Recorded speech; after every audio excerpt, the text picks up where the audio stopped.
새해 맞아서 피자 선물 세트 주문했는데 옆 사람이 피자 배달 좀 해주세요. 인사합니다. 사랑하는 성도님, 새해는 얼굴 피자, 주름 피자, 어깨 피자, 허리 피자, 형편 피자, 인생 피자, 꿈도 피자, 웃음꽃 피자. 절대로 담배 피자 안 되고요, 바람 피자 안 됩니다. 주의 은혜로 새해에는 인생도 피고 아멘, 얼굴도 피고 날마다 기쁘고 즐겁게 사는 저와 여러분들 축원합니다. 오늘 설교 제목은 따라합니다. 타임 뜻을 굳이 해석해 드릴까요? 시간, 때입니다. 그나저나 2022년 새해를 맞이해서 선물꾸러미 택배를 다 보내드렸습니다. 사실 연말연초 우편량이 폭주해서 배송이 늦어지지 않을까 염려했는데 하나도 반송이 안 된 거 보면 다 받으신 것 같습니다. 이 발송 일자가 2022년 1월 1일 자정 12시 땡 치자마자 일제히 다 발송했어요. 돈이 많이 들진 않았습니다. 공짜였거든요. 공짜라고 추가 주문은 절대 받지 않습니다. 보내드린 선물의 유효기간은 1년이니까 1년 동안 잘 사용하십시오. 혹시 기일 내에 발송된 것을 받지 못한 분이 계신다면 서비스 차원, 보상 차원에서 못 받으신 분, 늦게 받으신 분에 한해서만 한 살 택배 꾸러미 더 보내드리겠습니다. 사은품도 있어요. 눈가 주름살하고 뱃살도 아마 딸려갔을 거예요. 대류 수령이나 남에게 양도하는 것은 절대 불가 상품이니까 어쩔 수 없이 받았다 해도 할 수 없습니다. 여러분, 보내드린 선물 한 살 유용하게 잘 사용하시길 바랍니다. 우리가 새해 2020년을 맞으면서 모두가 다 한 살을 더 먹게 됐어요. 어떤 분은 나는 떡국을 안 먹어서 한 살 안 먹었다고 우기는데 나이 한 살은 떡국이 결정하는 게 아닙니다. 시간이 결정합니다. 2021년을 우리가 보내고 새해 2022년을 맞이하면서 우리는 다 한 살을 더 먹게 됐어요. 여러분, 저는 이제 몇 살 됐을까요? 윤 목사 55살이 됐어요. 인정하고 싶지 않지만 쉰내가 풀풀 나는 5학년 5반이 됐습니다. 그럼 여러분은 몇 살 됐습니까? 여러분, 시간은 뭐다? 금이다. 시간은 돈이다.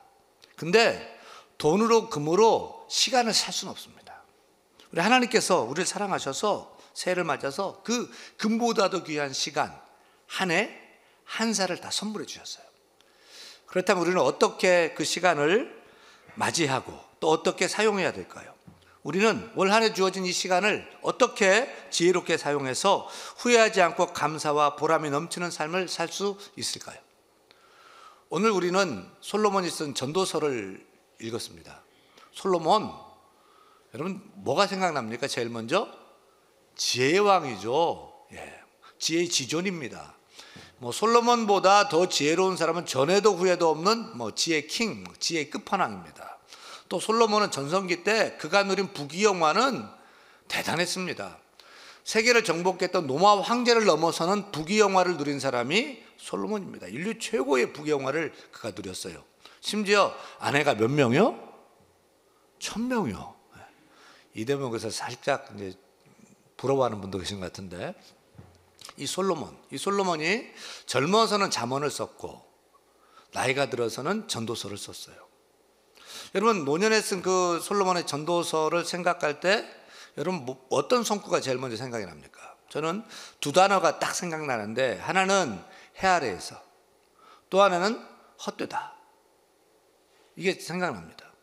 모든 것을 다 누려본 솔로몬이 말년에 이렇게 고백하는 거예요. 전도자가 이르되 헛되고 헛되며 헛되고 헛되니 모든 것이 다 헛되도다. 해 아래에서 수고하는 모든 수고가 사람에게 무엇이 유익한가 보라. 모두가 다 헛되어 바람을 잡으려는 것이로다.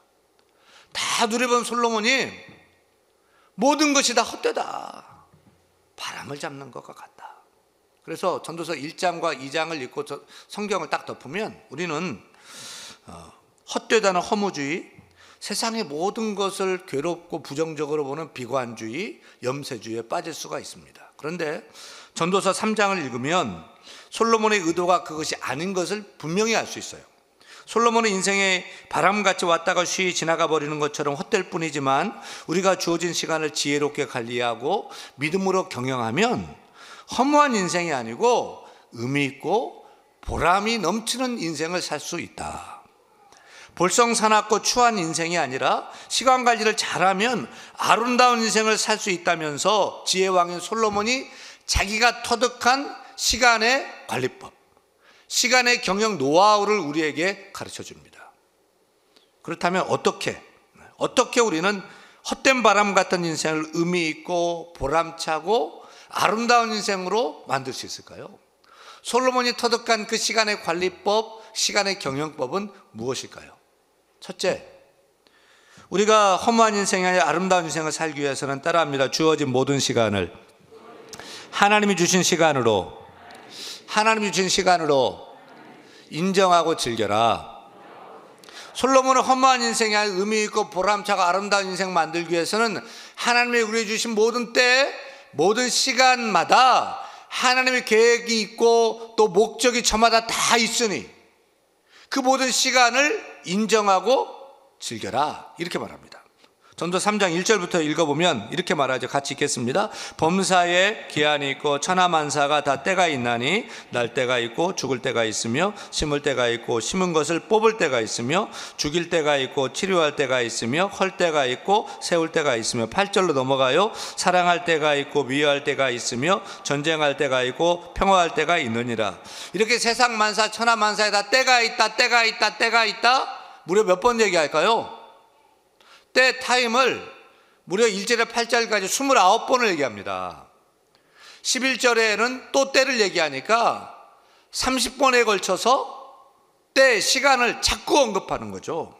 왜 이렇게 타임, 때를 수없이 반복하며 강조할까요? 왜냐하면 우리에게 주어진 그 시간, 그 때가 너무너무 중요하기 때문에 그런 거예요. 주어진 모든 시간이 우리에게 의미가 있는 시간이기 때문에 그런 거죠. 여러분, 날 때는 중요하고 건강할 때는 좋고 참 좋은데 병들고 죽을 때는 아닌가요? 그렇지 않아요. 병들고 죽을 때도 의미가 있고 중요해요. 저주 중에 최고의 저주가 뭘까요? 최고의 저주, 제가 가르쳐 드릴게요. 옆 사람 좀 가르쳐 주세요. 사랑하는 성도님, 220살까지 사세요? 여러분, 안 죽고 80세 꼬부라져 가지고 90세쯤은 그렁그렁 하면서 요양원 병원 침대에 누워가지고 콧줄 끼고 안 죽고 220살까지 한번 살아보세요. 그게 축복일까요? 비참하죠.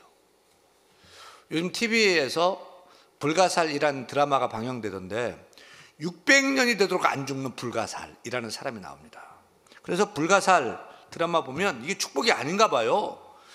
뭐 좋을 것 같은데 그냥 막 깜깜한 어두운 밤만 나오고 연기 풀풀, 막 까만 연기 풀풀 나오고 낮에도 폐허 뭐 뒷골목 맨 이런 것만 나와요. 안 죽고 불가살이면 막 행복하고 즐거워야 되잖아요. 근데 그런 게 아니에요. 여러분, 사람이 태어나서 살다가 죽을 때가 되면 병들고 죽는 것도 큰 축복이 된다는 것을 알아야 돼요.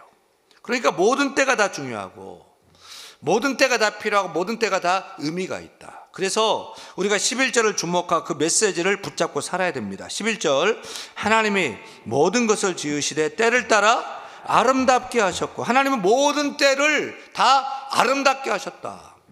그러니까 내가 좋을 때만 내게 의미 있고 아름다운 시간이 아니라는 거죠. 나는 가난이 싫고 병든 게 싫어요. 이번 공무원 임용시험에 또 떨어져서 백수 지긋지긋해요. 사랑하는 사람과 헤어지기 싫고 이별이 싫어요. 그런데 여러분, 이렇게 내게 좋지 않게 여겨지는 그 싫은 것도 하나님의 크신 섭리 속에서 보면 하나님 우리를 더 아름답게 하기 위해서 그때마다 허락하신 것을 알고 그것을 즐기며 살아야 할 것입니다. 제가 지난 주일 예배 시간에 제가 군대 논산훈련소 가서 고생 조그만 얘기를 말씀을 드렸어요. 평생 부모님에게 저리 서라 한 번은 안 듣고 자란 제가 군대 가가지고 하여튼 막 워카팔로 저희 최이고 그냥 개머리판으로 찍히고 저만 잡는 거예요. 고생 조금 하고 그렇게 이제 군 생활을 시작하게 됐습니다. 그런데 여러분 아십니까? 제가 군대를 그때 안 갔더라면 아마도 지금 제가 여러분 앞에 서 있지 못했을 수도 있다라고 생각을 합니다. 왜냐하면 제가 군에서 목회의 소명을 받았거든요. 제가 의사가 되려고 삼수하고는 결국 떨어져서 총시대 신학과에 아무런 소명도 없이 총시대 신학과에 입학을 했어요. 그리고 하루인가 이틀인가 다니다가 군대 소집 입영 통지서가 받은 거예요. 하루 이틀 다니고 휴학하고 그리고 3월에 이제 군대에 입소했습니다. 삼수하고 좀 대학생활 좀 즐겨야 되는데 그러지 못하고 군대 끌려가는 거죠. 그렇게 훈련소에서 엄청 좀 고생 좀 하고 강원도 화천 7사단에 이제 자대 배치 받았는데 그때 제가 980 군종병 주특기를 받고 자대 배치를 받은 거예요. 우리 여성분들은 이게 뭐가 뭔지 잘 모르겠지만 980 군종병 주특기가 뭐냐면 우리가 이제 육군에 다 이렇게 들어가잖아요. 그러면 저 때는 일빵빵 소총수가 대부분입니다. 다 일빵빵 소총수예요. 요즘은 이제 번호가 좀 달라졌는데 저희 때는 일빵빵 소총수가 대부분이고 300 통신병 그리고 수송병은 600 의무병이 810 또 군수가 중요합니다. 군수 물자 900번대예요. 제일 높은 숫자가 뭐냐면 980 군종병이 제일 높고 그 위에는 없습니다. 제가 신학교를 하루인가 이틀인가 그렇게 점도 안 찍고 인사만 했거든. 애들한테 나 누구다 인사만 하고는 군대 이제 끌려갔는데 980 군종병이 된 거죠. 그래서 자대 배치 받고 첫 번째 수요일이 되어서 수요예배를 인도하게 되었습니다.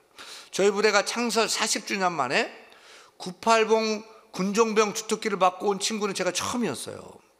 그동안은 군종병이 있어도 신학교 나온 친구 야 너 군종병 해가지고 그 자기 보직하고 군종병 하고 뭐 이런 식이었는데 처음부터 군종병이라는 주특기를 받고 온 사람은 창설 40주년 만에 처음이었어요. 그래서 수요 예배 드립니다라고 이제 제가 이제 광고를 하고 예배를 이렇게 하니까 그냥 저희 부대가 그냥 군종병이 처음 왔다고 막 떠들썩하면서 교회 안 다니는 친구도 막 구경하러 막 그때 막 왔었어요.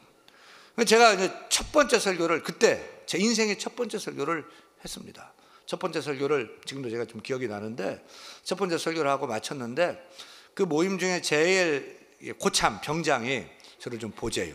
따로 불러가지고 그 식당 앞에 계단에서 저를 위아래로 훑어보더니 야, 너 신학교 다닌 거 맞아? 그게 첫 번째 저의 설교 평가였습니다. 그렇게 시작한 군종병으로 예배 인도하고 설교하고 상담하고 막 쫓아다니면서 가슴이 뜨거워지고 야, 하나님 말씀으로 영혼을 치유하고 영혼을 구원하는 일이 정말 세상에서 무엇보다 가치 있고 중요한 일이구나 라는 사실을 깨닫게 되었고 군에서 하나님이 저를 목회자로 부르신다는 소명을 받게 됐어요. 확신컨대 제가 그때 군대 안 가고 그냥 신학과 계속 공부했다면 저는 아마 날라리 신학생 되었을 거예요. 방황 엄청 했을 거예요. 왜요? 소명도 없이 신학과에 갔는데 공부할 의미를 못 느꼈을 거 아니겠습니까? 근데 군대 바로 끌려가가지고 군종병 되어서 목회자 부르심을 받게 됐어요. 그렇게 목회자 부르심 받으니까 군생활 할 때 야 내가 이제 목회해야 되겠다 이런 마음을 갖게 되니까 군생활이 즐겁고요 막 너무 행복하고 그래서 하마터면 군대에 말뚝박을 뻔했어요. 그리고 제대하고 다시 총신대 신학과 와서 지금까지 한 번도 제가 신학 공부한 거 목사가 된 거에 대해서 한 번도 흔들려 보지 않고 뒤도 뒤돌아보지 않고 지금 여기에 서 있는 것 같습니다. 여러분 제가 의대 떨어지고 삼수한 것은 개인적으로 고통스러운 시간이었지만 저를 총신대 신학과로 보내려 하나님의 아름다운 시간이었다. 또 제가 총신대 신학과 입학하자마자 바로 군대에 끌려간 것도 바로 오늘 저를 있게 하고자 한 하나님의 계획된 아름다운 시간이었다라고 저는 믿고 살고 있어요. 여러분 하나님이 주신 모든 때는 내가 좋든 싫든 올라갈 때든 내려갈 때든 또 웃을 때든 울 때든 모두가 우리를 아름답게 하기 위해서 허락하신 시간으로 인정하고 그 시간을 즐겨야 할 것입니다. 우리가 어렸을 때는 빨리 어른이 되고 싶어요. 그러니까 어렸을 때 보면 막 학교도 안 가 어른들은 시험도 안 봐. 돈 벌어 자기 마음대로 써. 부모님한테 허락도 안 받고 그냥 마음대로 자기 하고 싶은 거 다 해. 그래가지고 빨리 어른이 되고 싶어요. 근데 제가 어른이 돼가지고 이렇게 보니까 제일 부러운 게 누굴까요? 저희 집 막내 아들 고등학교 1학년짜리 아들이 제일 부러워요. 지가 뭔 걱정이 있어요. 뭐 밥 때가 되면 밥 주지요. 필요하다면 다 사주지요. 지가 뭔 걱정이 있어요. 뭐 가정을 책임질 일이 있어요. 돈 벌 일이 있어요. 그냥 공부만 하면 좀 돼요. 아무 걱정할 게 없어요. 또 제가 부러운 사람이 하나 또 있어요. 누구냐면 우리 교회 원로 목사님 제일 부러워요. 또 제가 목사님 이렇게 쳐다보고 있으면, 야, 나도 저렇게 끝까지 목회하고 은퇴하고서 은퇴 후가 더 아름답고 은퇴 후가 더 존경받는 그런 목사님 될 수 있을까? 아, 정말 그렇게 되고 싶거든요, 제가.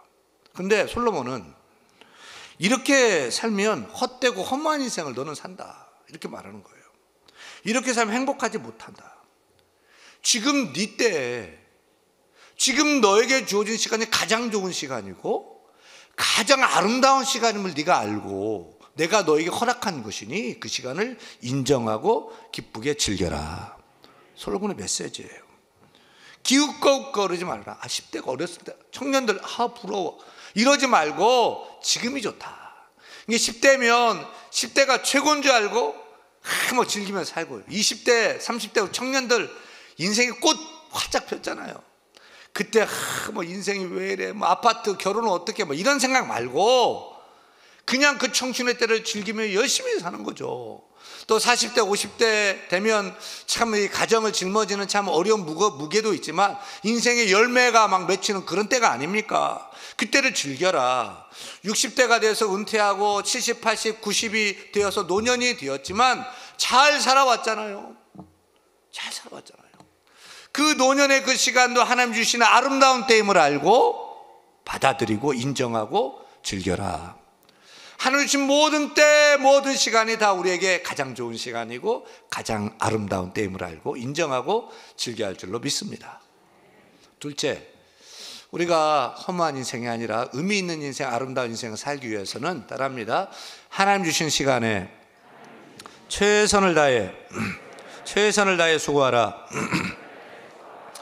우리는 다 때가 다르잖아요. 지금 아름다움의 모습도 각기 다 달라요. 그런데 그 가운데서도 우리에게 공통된 한 가지 해야 될 일이 있어요. 뭘까요? 10절 같이 읽습니다.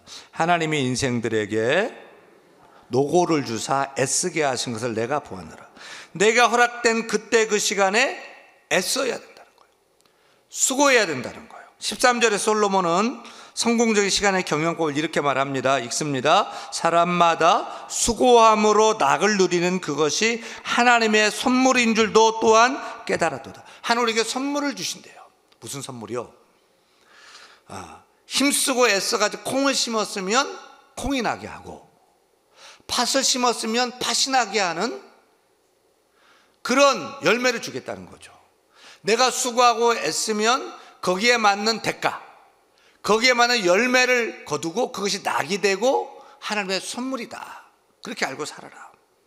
근데 여러분, 씨를 가을에 뿌리죠? 씨를 이렇게 추운 겨울에 뿌리죠? 아니에요. 씨 뿌리는 때가 있어요. 씨는 봄에 뿌리고 또 여름에 또 심어야 돼요. 그때를 놓치지 않아야 돼요. 그때 그렇게 씨 뿌리고 심으면 가을에 추수하고 겨울에 먹고 살 수 있는 거예요. 따라서 그때 그 시간이 기회라는 것이죠. 우리는 기회를 놓치지 말고 그 기회를 붙잡고 열심히 애쓰고 수고해야 할 것입니다. 우리가 이탈리아 토리노 박물관에 가면 꼭 보고 와야 할 부조로 된 조각상이 하나 있어요. 바로 기원전 4세기 그리스의 조각가 리시포스가 만든 기회의 신 카이로스의 조각상입니다. 여러분 잘 보세요. 기회의 신 카이로스의 조각상 어떻게 생겼어요? 발가벗겨 있죠? 알몸이에요. 근데 앞머리는 숱이 많은데 뒷머리는 대머리예요. 또 어깨 쭉지하고 발목, 발 뒤꿈치에는 뭐가 달려 있어요? 날개가 달려있죠. 발에도 날개가 달려있죠. 그리고 양손에는 저울과 칼을 들고 있단 말입니다. 참 기괴한 형상을 한 카이로스, 시간, 기회의 신입니다. 왜 알몸일까요? 기회를 누구나 다 발견할 수 있도록 알몸이었어요. 왜 왜 앞에 머리숱이 많냐면 사람들의 기회를 쉽게 붙잡을 수 있도록. 근데 왜 뒷머리가 없어요? 대머리예요? 지나가면 못 잡도록 하기 위해서요. 왜 날개가 발꿈치까지 달려 있어요? 쉽게 사라진다는 거예요. 기회는 지나가 버린다는 거예요. 양손에 절과 칼을 들고 있는 것은 기회가 찾아왔을 때 정확하게 판단하고 날카롭게 결단하고 이를 행동으로 옮겨야 하기 때문이라고 합니다. 100번 1000번 공감됩니다. 여러분, 누구에게나 다 기회가 찾아와요. 다 좋은 때, 우리를 일으킬 그때 기회 하나님이 다 주셔요. 그런데 기회라는 그때 그 시간이 항상 오는 건 아니에요. 또 왔다가도 쉽게 사라져 버려요. 공부할 때 항상 있습니까? 공부할 때가 있어요. 공부할 때 학생은 게임하고 오락실 가고 PC방 가고 또 잠만 자면 안 되는, 공부해야 돼요. 공부할 때를 놓치면 날아가 버리고 평생 후회하는 거죠. 연애할 때, 결혼할 때도 있어요. 연애할 때, 결혼할 때를 결혼 정년기라고 그러죠. 그때에 결혼을 해야 되는 거예요. 직장 잡고서 또 승진하고서 자꾸 미루다 보면 그때를 놓치면 결혼하기가 어려워요. 그러니까 결혼 정년기 때, 그때는 결혼해야 된다 애쓰고 수고해야 될 결혼에 무엇보다 우선시해야 되는 거죠. 애 낳는 것 마음대로 됩니까? 그렇게 되는 게 아니에요. 다 때가 있어요. 애도. 그래서 힘쓰고 애를 써야 애가 나오는 거예요. 신앙생활도 그래요. 여러분, 예배 드리는 것도 때가 있어요. 항상 예배 드릴 수 있는지 아세요? 우리 코로나 맞았잖아요. 코로나 맞으니까 오고 싶어도 못 오고 예배를 드리고 예배를 못 드려요. 건강할 때는 바쁘다고 막 했는데, 신앙생활을 못 했는데, 내가 덜커덕 아프고 나니까 항상 예배 드릴 줄 알았는데 병들어서 교회도 못 나고 예배도 못 드리는 경우가 많잖아요. 여러분, 예배도 때가 있어요. 기도도 때가 있어요. 봉사도 때가 있어요. 헌신도 때가 있어요. 그 때를 놓치면 다시 오는 게 아니에요. 그 때를 붙잡아야 될 줄 믿습니다. 그때 가운데 열심히 애쓰고 수고해야 될 줄 믿습니다. 여러분, 하나님은 우리를 축복하시려고 2020 한 해를 찬스, 기회를 우리에게 주셨거든요. 어떻게 살아야 돼요? 붙잡아야 돼요. 힘써야 돼요. 애써야 돼요. 수고해야 돼요. 그래야 열매가 있고 낙 기쁨이 있고 하나님의 선물로 누리게 될 줄로 믿습니다.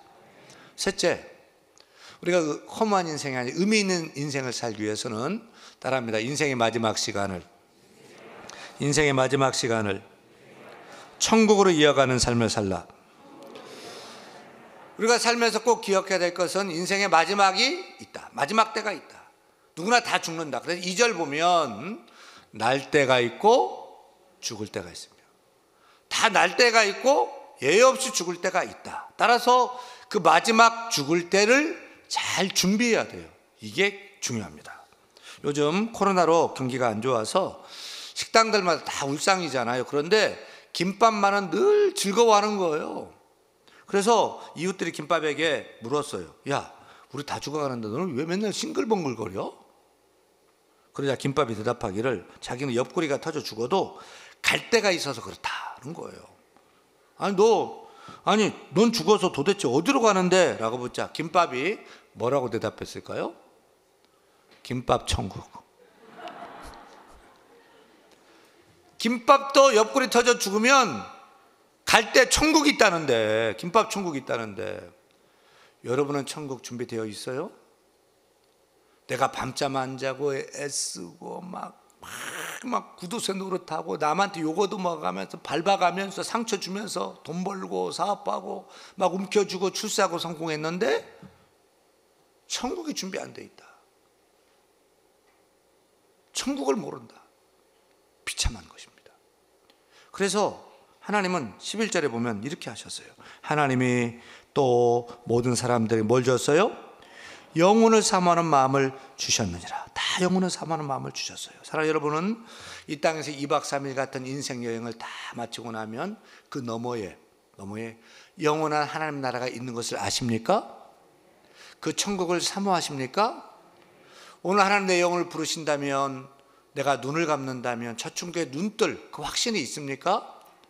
천국에서 살 수 있는 그 영생의 확신, 그 구원의 확신, 그 천국의 확신 여러분 가운데 있습니까? 혹시 없다면 주 예수를 믿으라. 그리하면 너와 내 집이 구원을 얻으리라 약속하셨습니다. 주 예수를 믿으시길 바랍니다. 죄를 회개하고 주 예수를 믿음으로 영접하는 여러분 되기를 축원합니다.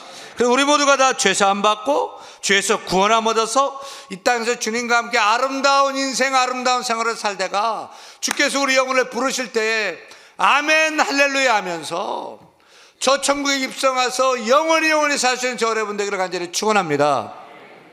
하나님께서 우리를 사랑하셔서 한 해 한 살이라는 금과 같은 시간 보따를 우리에게 다 주셨어요. 어떻게 살아야 될까요? 당연하다 생각하면 안 돼요. 마땅하다 생각하면 안 되는 거예요. 헛되지 않고, 첫째, 이 시간들이 하나님 주신 시간이다 인정하고 즐기세요. 둘째, 그 하나님 주신 그 시간을 내가 힘쓰고 애쓰고 붙잡고 많은 열매를 거둘 수 있길 바랍니다. 셋째, 다 마지막이 있어요. 마지막 천국을 늘 예배하면서 살 때 우리는 이 땅에서 험한 인생이 아니고 기쁘고 즐겁고 의미 있고 아름다운 인생을 살게 될 줄 믿습니다. 그렇게 사는 저와 여러분 되기를 축원합니다. 축원합니다. 다 일어나서 찬양할까요? 우리 찬양할 때 해가 뜨는 새 아침 밝은 노래 찬양합니다. 해가 뜨는 새 아침 밝았네. 이제 다시 주님 찬양. 무슨 일이나 어떤 일이 내게 놓여도 저녁이 올 때 나는 노래. 해가 뜨는 새 아침 밝았네. 해가 뜨는 새 아침 밝았네. 이제 다시 주님 찬양. 무슨 일이나 어떤 일이 내게 놓여도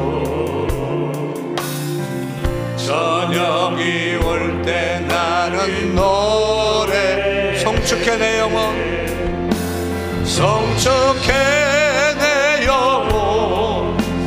내 영혼아 거룩하신 이를. 예전에 없었던 노래로 나 주님을 경배. 우리 주님 어떤 분이십니까?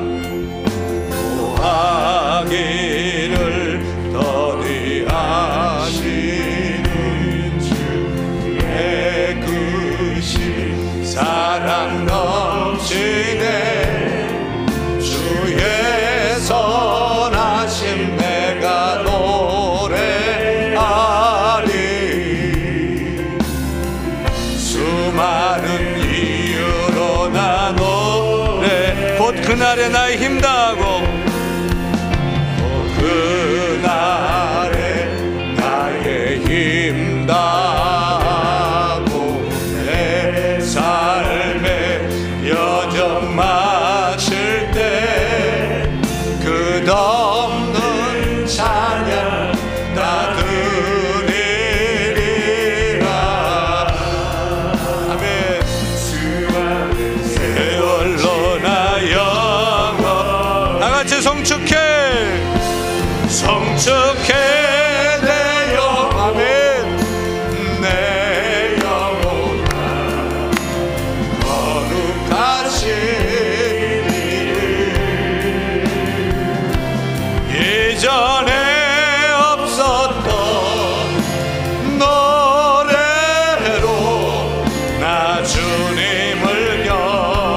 성축해 내 영혼, 성축해 내 영혼.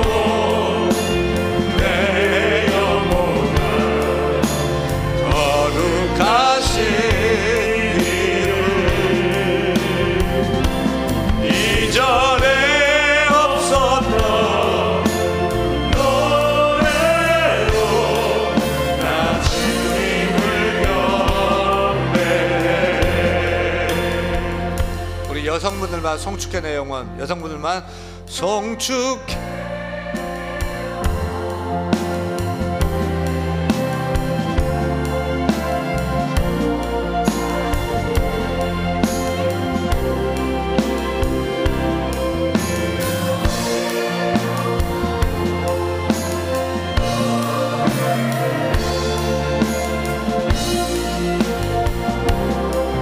남성분들, 남성 성도만 송축해 내 영혼 내 영혼 아멘.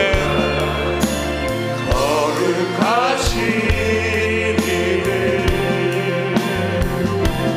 이전에 없었던 노래로 나 주님을 경. 우리 두 손 들고 송축해 다 같이.